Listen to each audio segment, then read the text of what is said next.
जन्म के साथ में जो प्रतिभा आपको मिली है वो बीज के रूप में मिली है, लेकिन उसको विकसित करना, व्यवस्थित करना, सदुपयोग करना, ये तुम्हारे सामने एक चुनौती है। एक राजा ने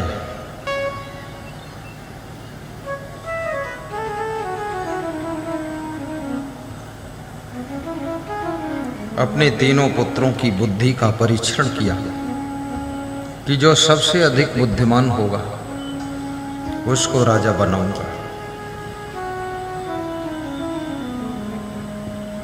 लेकिन किसी की बुद्धि को परखना भी बहुत बड़ी बुद्धि का काम है। आप परखना तो चाहते हो बुद्धि, पर परखने के लिए भी आपके पास बुद्धि होना चाहिए। बिना बुद्धि के परखोगे कैसे? तो राजा ने एक बहुत अच्छा रास्ता निकाला।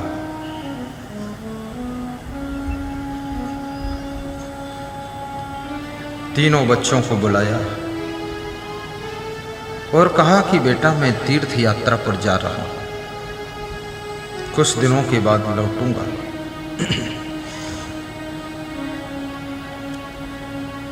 एक किलो गुलाब का बीज दे रहा हूं।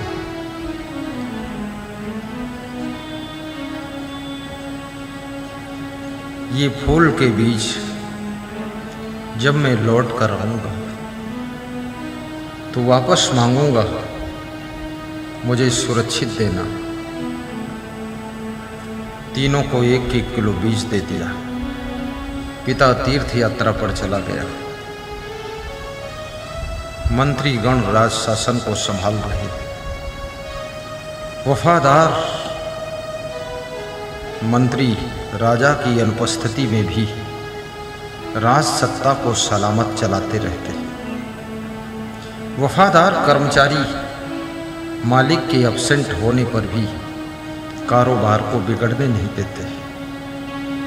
समझदार पुत्र और पुत्री माता पिता के ना होने पर भी घर को डगमगाने नहीं देते।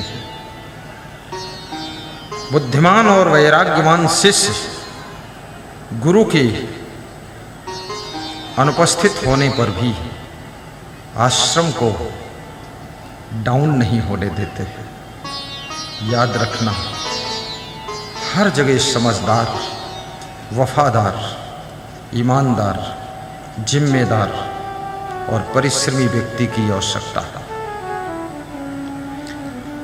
जिनको इस तरह के लोग मिल गए वे गुरु निश्चिंत हो जाते, माँ बाप निश्चिंत हो जाते, सास ससुर निश्चिंत हो जाते, और वे, याद रखना, मालिक भी निश्चिंत हो जाते हैं। लेकिन ऐसे लोग बड़े सौभाग्य से ही मिलते हैं। राजा 6 महीने के बाद लौटता है और सभी से कहता है कि लाइए, जो फूल के बीज मैंने दिया था वापस कीजिए। बड़ा लड़का बोला कि मैंने तो इतना सुरक्षित रखा हूं कि आप देखकर खुश हो जाओगे। तिजोरी के अंदर से बीज निकाला, पोटली पिता के हाथों पर रख दी। वो बीज सड़ चुका था क्योंकि उसमें हवा भी नहीं लगी, अंदर रखा था। उसमें बदबू आ रही थी। जिन फूल के बीजों में फूल खिलते और खुशबू आनी थी, उसमें बदबू आ रही है।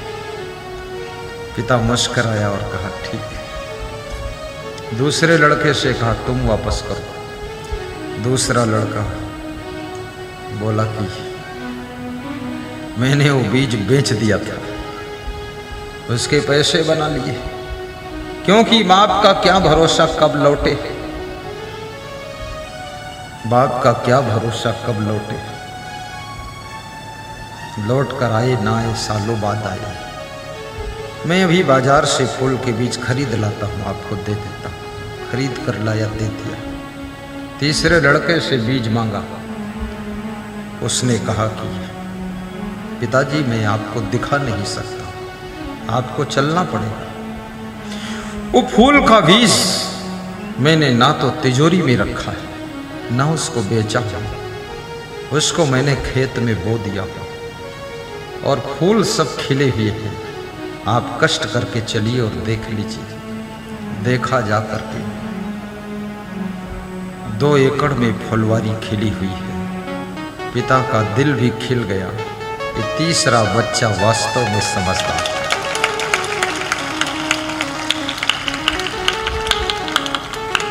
बीज के रूप में आपको प्रतिभा ये कुदरत देती है। अब उसको आप विकसित कर पाते हैं कि नहीं कर पाते, ये आपके ऊपर डिपेंड है। और आपकी प्रतिभा, आपकी पर्सनालिटी, आपका व्यक्तित्व बुढ़ापे तक विकसित होता रहता है। उम्र बाधा नहीं डालती है। जितना सुंदर स्वभाव होगा, जितना सुंदर चरित्र होगा, जितना परिश्रम करने की भावना होगी, जितना सही डिसीजन होगा आपका, जितना आप डिसिप्लिन होंगे, जितना अधिक आप क्लीन होंगे और जितना अधिक आप ब्रिलियंट सुपर मैनेजमेंट करने की कैपेसिटी को विकसित करेंगे, आपकी पर्सनालिटी टॉप की पर्सनालिटी बन जाएगी। आप टेढ़े टेढ़े चलोगे, झुके झुके चलोगे, बॉडी पर्सनालिटी आपकी डाउन होगी। कितने लोग टेढ़े टेढ़े चलते हैं, कितने लोग पैर ऐसे रखते हैं तो फंसा फंसा के। सीधे चलिए, सीधे खड़े होंगे और सीधे बैठिए भी,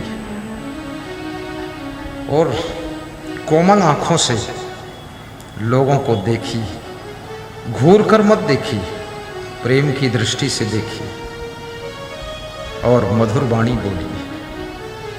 आपकी वाणी भी प्रतिभा में 4 चांद लगाती है।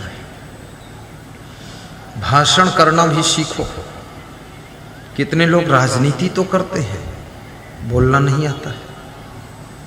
कोई कहता है बोलिए, ऐसे हाथ जोड़ देते, बस बस बस बस रजाई ओढ़ लोगे क्या, बस बस फालतू बात करते। माइक देख करके मन ललचाना चाहिए कि लाइए मैं बोलता हूं, और ऐसी वाणी बोलिए सबका मन जीत लो। क्योंकि वाणी से ही आपकी प्रतिभा खिलती है, आपके स्वभाव से आपकी प्रतिभा चमकती है, आपके चरित्र से आपकी प्रतिभा टिकती है। सुंदर चरित्र बनाइए। बेविचार करना, खुराफात करना, चोरी चपारी करना, ये सब अधम कार्य करना, इससे आपकी पर्सनालिटी धूमिल हो जाएगी, कुछ मिलने वाला नहीं। ये सब फालतू काम मत करो। थोड़ा सा मन को संभालो। जितना ज्यादा तुम क्रोध करोगे, तुम्हारी प्रतिभा डाउन हो जाएगी। सहना सीखो। परशुराम ने क्रोध किया, भगवान राम ने सह लिया। भगवान राम पूर्णावतार बन गए और परशुराम साइड में हो गए। परशुराम के कोई मंदिर नहीं है जो कोई पूजा करे। कौन करे भाई, जब इतनी गुस्सा आती है, कुल्हाड़ी लेकर बैठे हो, किसी को मार सकते हो। परशुराम के भगत भी कम है क्योंकि राम के भगत बहुत है, क्योंकि राम एक भोले भाले हैं। राम तो सीधे साधे हैं, बड़े दयालु हैं। परशुराम से परिचय पूछा गया, आपका परिचय क्या है? परशुराम कहते थे, बाल ब्रह्मचारी, अति क्रोधी। क्रोधी नहीं, अति क्रोधी, ये परिचय में बताते थे।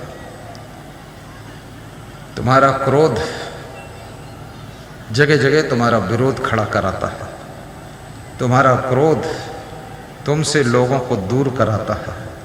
तुम्हारा क्रोध तुम्हारे संगठन को कमजोर करता है। रावण का क्रोध नासमझी विभीषण को भगवान राम के पास में पहुंचा देता है। अगर रावण क्रोध में विभीषण को लात न मारता, अगर विभीषण की सलाह नहीं माननी है तो सलाह लो मत, और सलाह देता है तो सलाह मानो मत।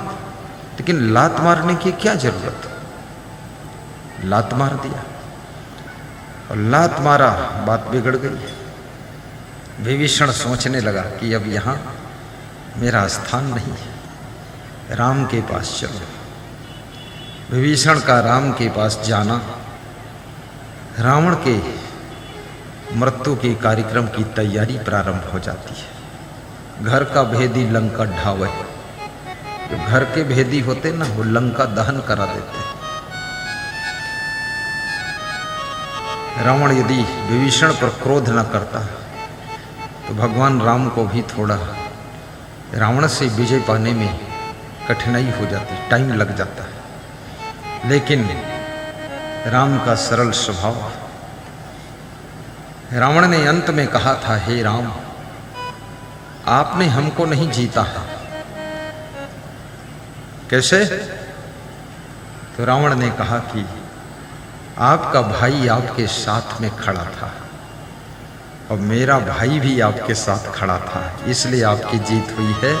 यदि मेरा भाई मेरे साथ खड़ा होता तो आपका भाई आपके साथ खड़ा होता।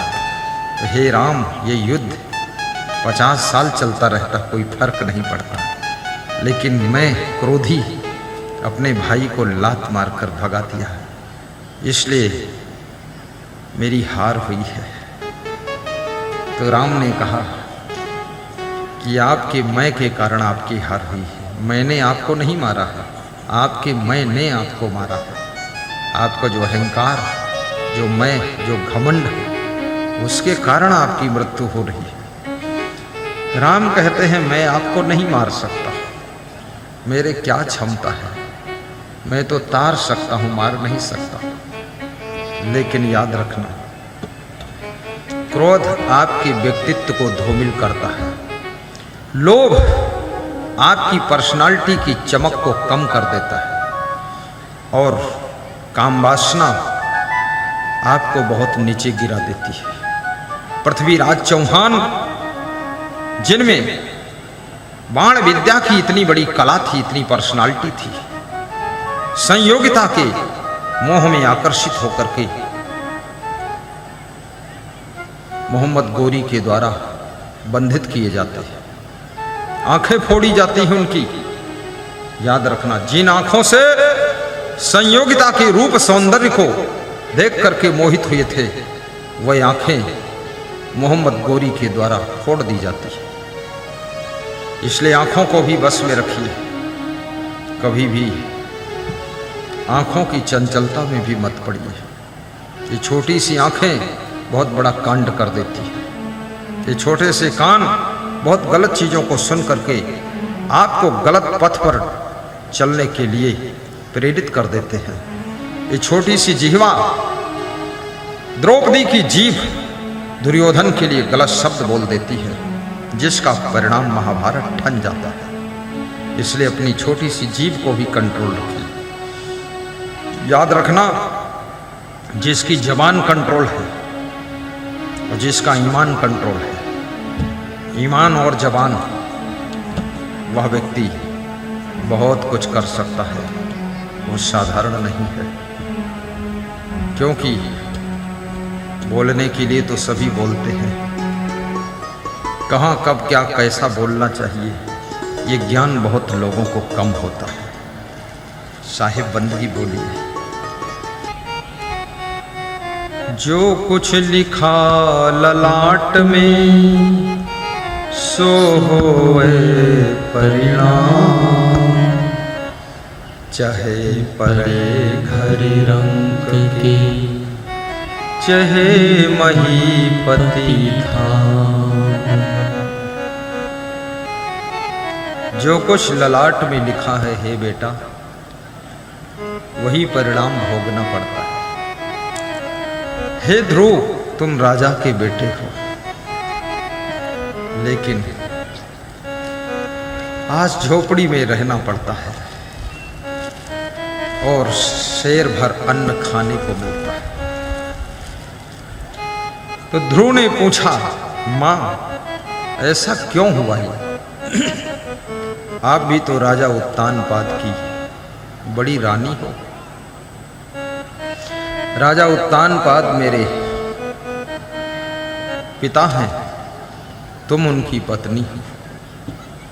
सुनीति छोटी रानी है, उसको महल में रहने का सौभाग्य मिला है और आपको झोपड़ी में रहने का दुर्भाग्य है। इसका क्या रहस्य है? ध्रुव की मां कहती है, बेटा हमने पूर्व जन्म में कभी सत्संग नहीं सुना, साधु संग हरि भक्ति न भावा,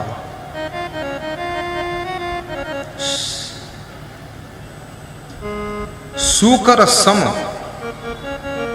व्यर्थ जीवन गंवावा। ये सब जानवरों जैसी जिंदगी मैंने जिया।